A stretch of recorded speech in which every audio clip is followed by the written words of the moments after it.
improving as Panthers prepare for Eagles. Charlotte, North Carolina, AP, Cam Newton is locked in and on target. Carolina's quarterback is on a mini-tear entering a Thursday night showdown against the Eagles, completing 77.4% of his passes over the last 2 games for 671 yards with 6 touchdowns. That's well above Newton's career completion percentage of 58.9% and last season's career low of 52.9%. Newton's newfound accuracy has the Panthers, 4-1, tied for the best record in the NFC with the Eagles and Packers. Suddenly, questions about Newton's ability to recover from shoulder surgery have turned to questions about competing for league MVP honors again. Newton shrugged his shoulders and offered no explanation for his career-high completion percentage this year. But clearly one of the reasons is the addition of running back Christian McCaffrey, who has given the 7th-year QB a valuable check-down option on passes. The rookie from Stanford leads the Panthers with 27 receptions.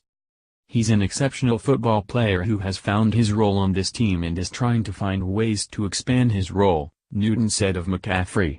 A guy like that, he's so easy to throw to. The Panthers are throwing more short and intermediate routes than in the past, designed in part to compensate for Newton coming off rotator cuff surgery.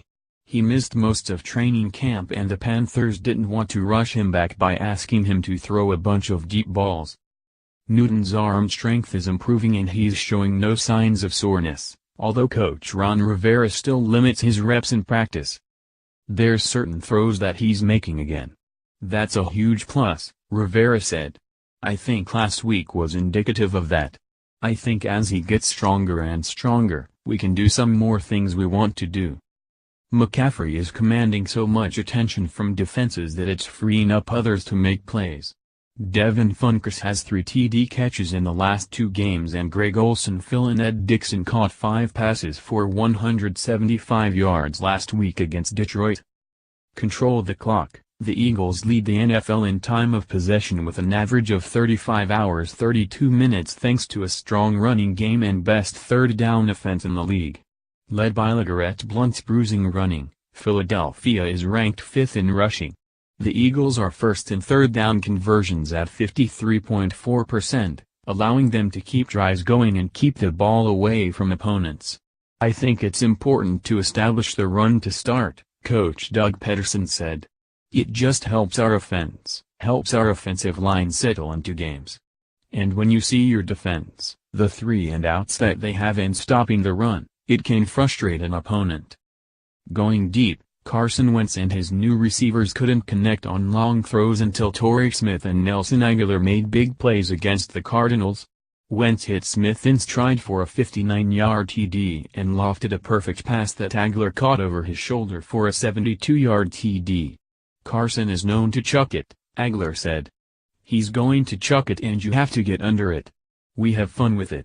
The deep ball is a great way to keep defenses honest and to help guys all around the football field, whether it's your tight ends or crossers, get open. Peppers closes in. Panthers defensive end Julius Peppers needs 1 sack to become the 5th player in NFL history to reach 150 for his career. He would join Bruce Smith, Reggie White, Kevin Green and Chris Dillman on that list. Peppers has been extremely valuable in a rotational role, getting 5.5 sacks in 5 games. The Panthers have 17 sacks, tied for 3rd in the league. Dixon emerges. Dixon has been the second option at tight end for the past 3 seasons with the Panthers, but is being leaned on more with Olsen on injured reserve with a foot injury. The Panthers are hoping Olsen will be back later this season, but in the meantime Dixon is stepping up. After Dixon had 175 yards receiving, Newton teased Olsen by saying the veteran tight end is getting eager to get back on the field. In a matter of 2 days, Olsen, done went from a cast to a boot to now his whole shoe off, Newton said with a laugh. Cox on the mend. Eagles defensive tackle Fletcher Cox returned to practice this week after missing the last 2 games with a calf injury. His return would be a big boost for the defense. For more NFL coverage, www.pro32.app.org and www.twitter.com weblink.